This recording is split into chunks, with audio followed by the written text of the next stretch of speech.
So guys, if this is the back of my pin that I'm going to use, what should I put underneath this to elevate it so it's not so absorbent of the brick? Like a piece of steel or something? Yeah. So this will help support it, but also allow it to get hotter faster, which saves time and gas, and we all like that. So when this is elevated, I'm ready to put the pin back on, but here's the question. Where do I put the pin back?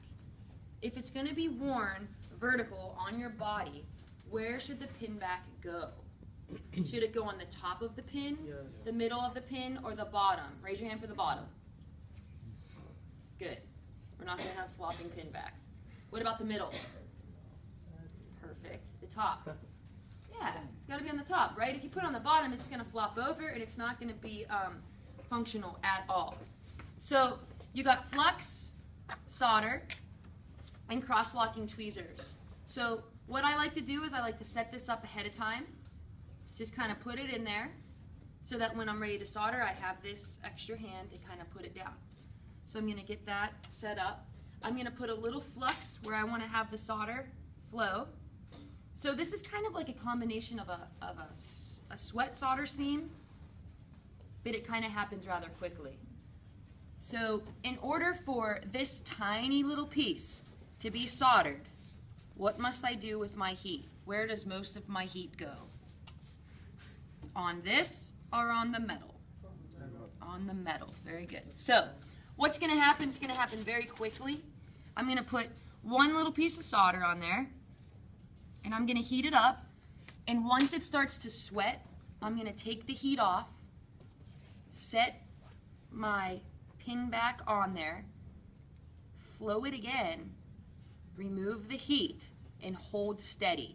That's the hardest part. You have to hold steady for about 2 seconds so that the solder actually cools so that it sticks together.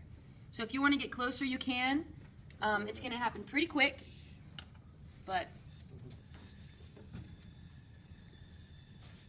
so I like to turn it on low first so it heats up. It's going to bubble.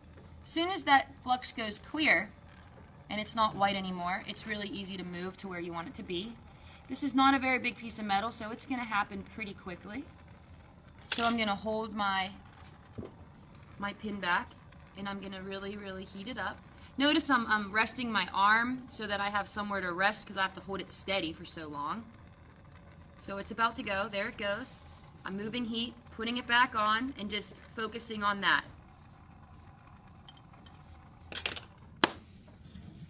And that's how you solder a pin back. There you go. All right. You should not be able to pull it. Okay? Yeah. Woo! Thank you. Do it. Yeah, I guess it's a gong point. You guys paid attention pretty well. I made